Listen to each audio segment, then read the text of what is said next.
네, 이번엔 최희마의 맞수다입니다. 타이틀 나갔습니다만 여러분들이 직접적인 지금 관심사는 조정이 길어지느냐, 깊어지느냐, 아니면은 단기로 끝날 수 있느냐. 앞에 전문가들은 대부분 제한적이다라고 얘기를 합니다만 어떻게 될지 좀 봐야 되겠죠. 중동 전문가를 좀 모셔서 이야기 나눠보겠습니다. IBK 분당 지점의 정경민 팀장 나와 있습니다. 어서 오세요. 네, 안녕하십니까. 그때. 네, 중동 전문가가 됐군요. 네. 관심은 많습니다. 전문가라면 전문가죠. 네. 자, 하나하나씩 풀어볼까요? 네. 미국의 이란 공격. 시점도 애매하지만 뒤니 빨라요. 네.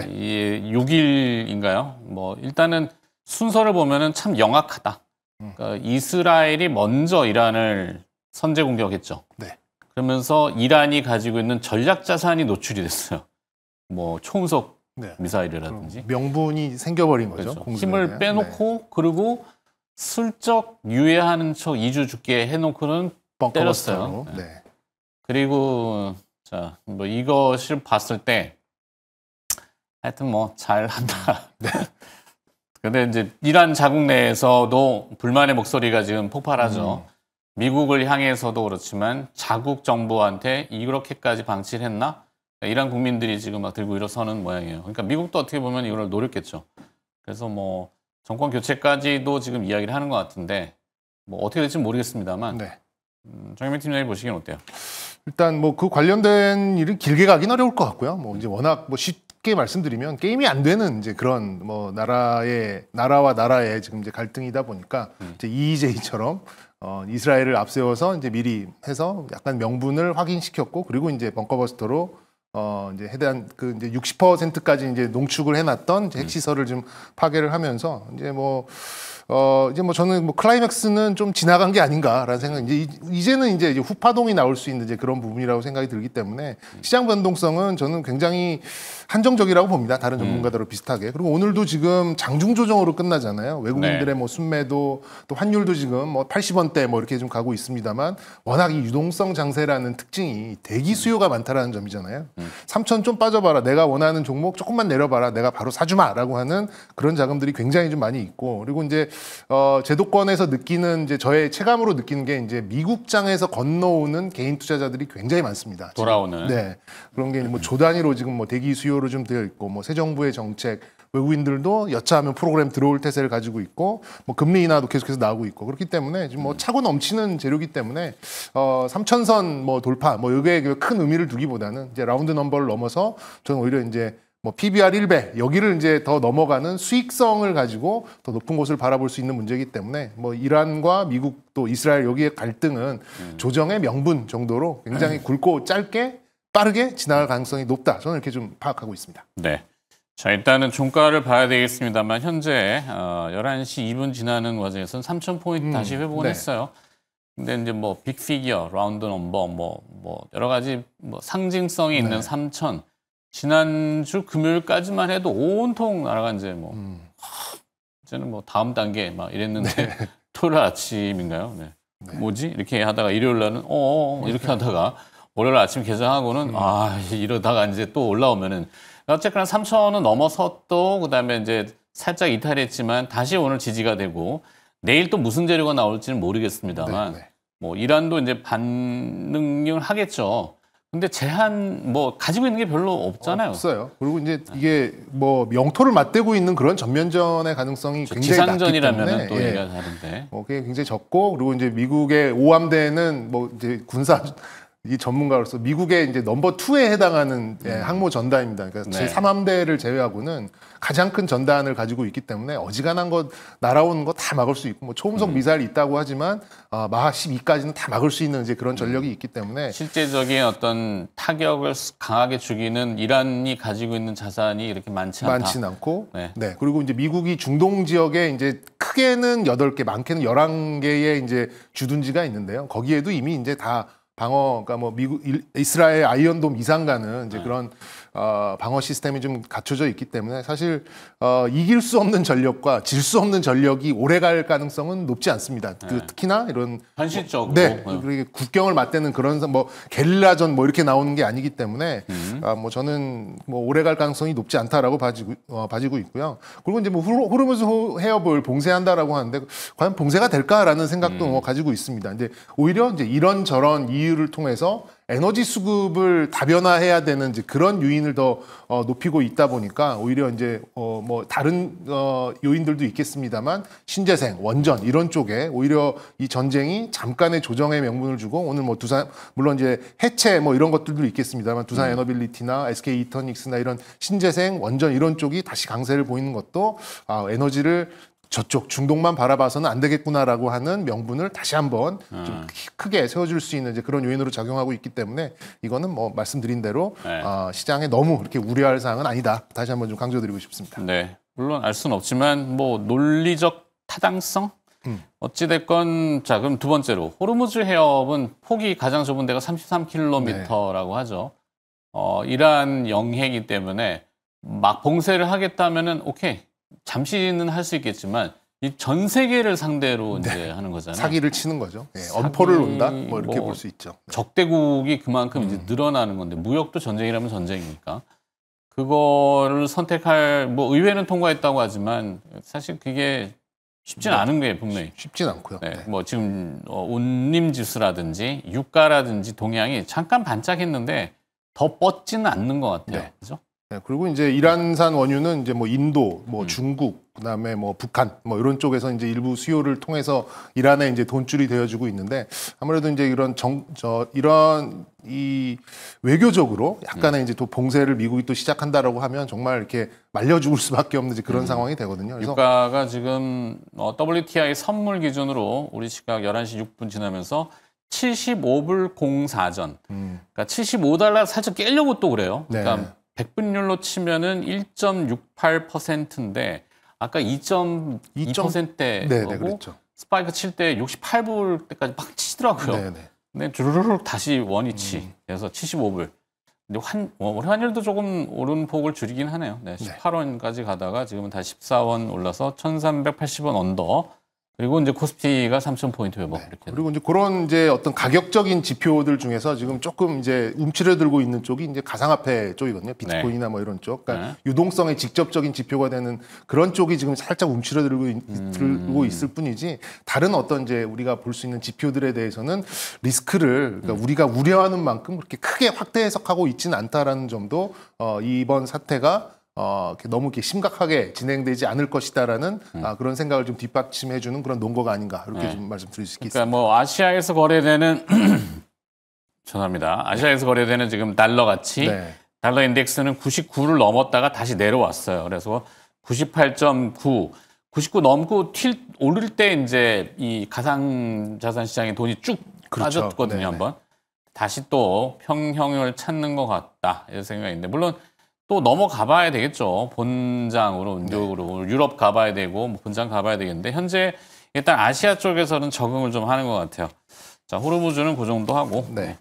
자, 본질은 우리가 이제 또 사실 그 중동 악재 나오기 전에 먼저 나왔던 재료인 것 같긴 한데, 뉴욕장에서, 일단은 그 중국향 반도체 장비에, 수출, 미국 쪽이죠. 첨단 장비를 조금, 뭐 하루 이틀 쓰던 일은 얘는 아닌데, 이게 하이닉스하고 삼성전자와 SK 하이닉스 영향을 좀 받네요. 공교롭게. 저는 뭐 큰 문제는 아니다라고 뭐 이렇게 호재일까 그러니까 어느 방면으로 봤을 때는 호재가 될 수도 있다라고 좀 이렇게 파악을 했었는데 오늘 시장을 딱 열어보니까 삼성전자 지금 2% 중반 이상의 좀 제법 낙폭을 보이고 있다라고 한 것은 어쨌든 좀 뭐 악재로 시장은 좀 반영을 한 것 같고 오늘 이제 미국장이 열려 봐야 알 수 있겠습니다만 이제 미국에서 반도체 이제 장비주들이 얼마만큼의 그런 좀 낙폭을 보이느냐에 따라서 이게 길어질 것인가 짧아질 것인가를 좀 볼 수 있지 않을까라는 생각이 듭니다. 그래도 지금 우리 시장이 3,000포인트를 만드는 데 있어서 좀 잘 생각해 보시면 뭐 지금 과열이다 뭐 좀 뭐 인버스에 베팅을 해야 된다 뭐 이런 좀 의견이 있는 거 이제 보조 지표들이 조금 이제 과열 신호를 좀 보였었거든요. 뭐 예를 들면 리버스? 뭐 그 곧버스 얘기하는 거예요? 곧버스죠.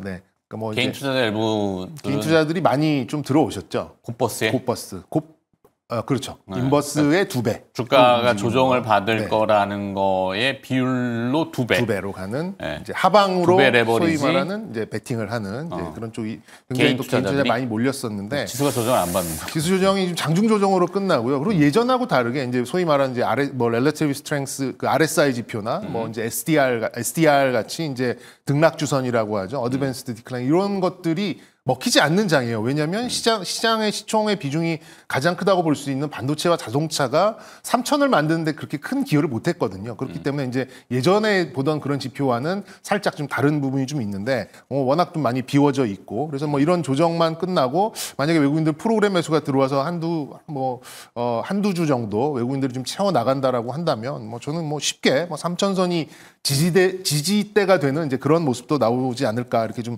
생각을 하고 있고요. 주도주는 흔들리지 않고 있습니다. 뭐 방산 또 뭐 원전, 조선 뭐 이런 거 뭐 잠시나마의 그런 좀 가격 조정이 짧게 나오긴 합니다만 뭐 추세에는 전혀 문제가 없기 때문에 3천선을 유지하고 거기를 지지하는 데는 뭐 문제가 없다라고 좀 보고 있고요. 근데 이제 국내 정책들이 굵직굵직한 게 나오잖아요. 그것도 굉장히 이제 오래 소외됐었던 종목들 위주로 뭐 소위 말하는 네카오 위주로 지금 이제 나오고 있다 보니까 AI도 이제 그냥 이런 종목들, 기업들 위주의 어떤 그 주도가 아니라 정부에서 소버린 AI 얘기가 좀 나오기 때문에 이거는 뭐 하루 이틀, 뭐 한 1, 2주 정도에 끝날 그런 테마라기보다는 하나의 신사업, 하나의 새로운 시장으로 우리가 좀 인식을 해야 되는 부분이다 보니까 우리 시장은 저는 뭐 3천선이 지지대가 되어서 뭐 개인적으로는 한 3,300, 400 정도는 연말에 뭐 충분히 만들 수 있는 여력이 있지 않을까 이렇게 좀 공격적이고 긍정적인 해석을 좀 해보도록 하겠습니다. 좀 더 자신감 있게 피력해 주세요. 더 갈까요? 네. 삼성전자 사요? 삼성전자 사도 좋고요. 네. 네, 저는 자동차도 몰빵 괜찮습니다. 몰빵. 그렇게는 안 하죠. 그렇게는 하시면 안 되겠습니다만. 자, 보면 네. 이제 반도체 하드웨어가 좀 밀리고 이슈가 좀 무겁긴 해요. 네네. 뭐 삼성전자와 SK 하이닉스 외국인들의 매매가 오늘 뭐 하이닉스는 사고 삼성전자는 좀 팔지만 뭐 그거에 또 바뀔 수도 있는 거고. 그러니까 섹터를 전체를 건드리는 건 아니고 개별 섹터 내에서도 개별 기업 밸런싱 한다 그러나 뭐 그런 정도 포트폴리오 뭐 왔다 갔다 하는 거고 하드웨어가 조정받으니까 AI 소프트웨어 아까 얘기하신 네카오, 네이버 카카오 그다음에 뭐 그게 AI와 스테이블 코인까지 뭐 정책, 지역화폐 뭐 또 이제 소비 쿠폰 뭐 여러 가지 이슈로 그냥 거기가 버텨주는 거잖아요. 코스닥은 아직도 800포인트를 못 가네요. 네. 코스닥은 뭐 시가총액이 바이오라서 그런가? 네, 뭐 바이오의 영향이 좀 있는데 바이오가 어떻게 좀 잘 되고 그렇게 되면 이제 코스닥이 튀어 오르려면 일종의 좀 포모가 좀 나와야 돼요. 그렇게 본다면 이제 뭐 기존의 알테오젠을 비롯해서 뭐 펩트론 또 ABL 바이오 뭐 이런 게 검증된 종목들이 여기서 더 치고 나가는 이제 그런 모습도 물론 기대해 볼 수 있겠습니다만 저는 역시 이제 비만 쪽이 좀 이제 새롭게 치고 나오는 그러니까 그 동안에 이제 이중항체 ADC 뭐 이런 쪽으로 이제 강세를 좀 보였습니다만 이제 좀 D&D 파마텍 같은 이제 그런 비만 치료제 쪽이 새로운 또 하나의 동력이 되어서 좀 작용하지 않을까 이렇게 좀 생각을 하고 있고 뭐 굉장히 좋은 데이터를 또 D&D 파마텍이 발표를 했고 또 한미약품도 굉장히 좋은 데이터를 발표를 했어요. 그래서 아무래도 과거에 이제 2차 전지 할 때 뭐 어떤 종목 다 뭐 무슨 전구체 한다 뭐 이런 얘기가 나오듯이 이런 바이오 기업들도 자신들이 가지고 있는 플랫폼을 이용해서 비만 쪽으로 접목을 뭔가 시도할 가능성이 좀 높기 때문에 저는 올 여름 3분기 초반 7, 8월 정도면은 이런 바이오 쪽을 비롯한 코스닥 시장이 한번 키 맞추기에 포모를 동반한 강세가 한번 나오지 않을까 이렇게 예측을 하고 있고요. 관련돼서 이제 역시 비만의 핵심으로 보고 있는 D&D 파마텍과 한미약품 이 두 종목이 거기에 좀 약간 주도 세력이 되지 않을까 뭐 여기도 좀 예상을 하고 있습니다. 근데 아까 이제 뭐 여러 가지 보조 지표들 얘기를 해주셨잖아요. 뭐 RSI, 등락주율, 뭐 근데 이런 패턴이 자꾸 깨지는 거? 그러니까 보통 시장이 이제 좀 무겁고 조정받을 때 살짝이라든지 이럴 땐 바이오가 받쳐주기도 했거든요. 이유는 잘 모르겠어요.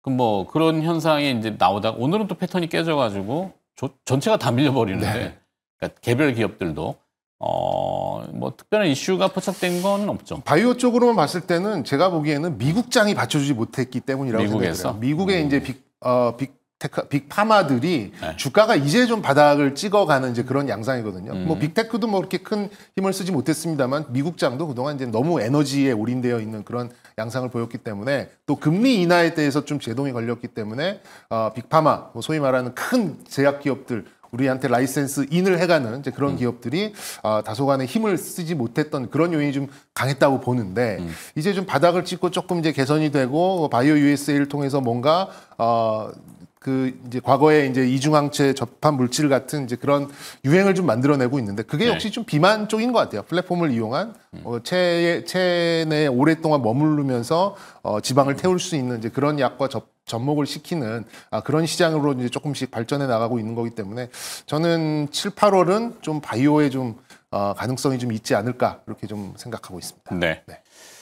자, 6월 수출 데이터가 아침에 나왔는데 전혀 이제 반영은 잘 안 됐어요. 수출이 괜찮았는데. 좋았죠. 굉장히 좋았습니다. 반도체도 또 선방을 했고. 네. DDR4가 선방을 했죠. 그러게요. 네네. 그 뭐 일각에서는 이제 중국향 미국의 첨단 반도체 장비의 수출 제한 가능성 실제는 아직은 아니지만 그게 오히려 레거시나 아니면은 이 디램 가격을 더 자극할 거다.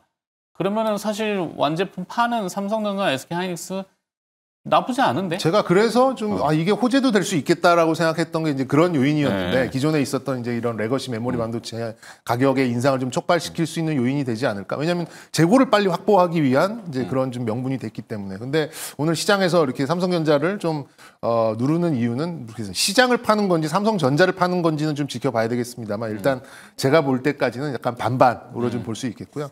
그리고 환율이 좀 안정화로 좀 내려오면서 수출에 대해서 조금 이제 고민들은 했습니다만 이제 그동안 이제 수출을 통해서 이제 주도를 했었던 그런 섹터들의 수출 데이터는 여전히 좋았고 네. 새롭게 치고 나가는 이제 그런 종목들 특히나 아직 가격을 다 반영시키지 못한 좋은 그런 수출 데이터가 있는 그런 섹터들은 굉장히 좀 주목할 만하다 이렇게 좀 볼 수 있겠습니다. 네. 시간 다 됐대요. 아 그래요? 그럼 결론을 내야 되는데 결론. 준비한 뭐 기업 리스트들이 있을 거 아니에요. 그리고 대안으로 뭘 이런 기업들은 뭐 지수하고 병력 관계없이 뭐 어떻다 이런 거 기업만 정리. 뭐 일단 뭐 제가 좀 말씀드리고 싶은 거는 이제 건기식 쪽에 있는 종목들 한번 좀 보실 필요가 있고요. 데이터 중에 가장 잘 나왔던 게 필러 쪽입니다. 필러와 미용기기 쪽인데 네. 개인적으로는 동방 메디컬이라는 종목이 얼마 이제 상장되지 않아서 시장에서 아직 밸류가 형성되는 게 조금 이게 늦은 이제 부분이 있어요. 하지만 필러와 미용기기 좀 다양한 사업을 좀 하고 있고 시가총액도 이제 뭐 몇천억대에서 이제 올라가는 그런 부분이 있는데 수출 데이터와 실제로 굉장히 잘 나옵니다. 뭐 이런 것들을 좀 감안을 해본다면 시장이 조금 느슨해지는 시간이 올 거예요. 그리고 6월 다음 주부터 7월 초까지는 이제 어닝 시즌으로 들어가면서 실적 신뢰성이 높은 쪽으로 시장이 현실 자각을 할 가능성이 좀 높기 때문에 이런 아까 말씀드렸듯이 이제 좀 수출 데이터가 잘 나왔었던 건기식 그리고 미용과 필러 뭐 이런 쪽 보시면 좋은데 그 종목들 중에서는 동방 메디컬 한번 좀 유심히 한번 지켜보시면 좀 좋은 결과가 있지 않을까요? 네. 사요? 사십시오. 버시면 냉면 한 그릇 사주세요. 우리는 살 수가 없어요. 그렇죠. 네. 네, 자리가 이래서 주식을 못 건드리는 게 안쓰러울지만 하여튼 동방 메디컬 저도 관심 있게 좀 보도록 하고 공부 좀 해보도록 할게요. 자, 중동 전문가로 둔갑한 IBK 분당 지점의 정경민 팀장이었습니다. 고맙습니다. 네, 감사합니다.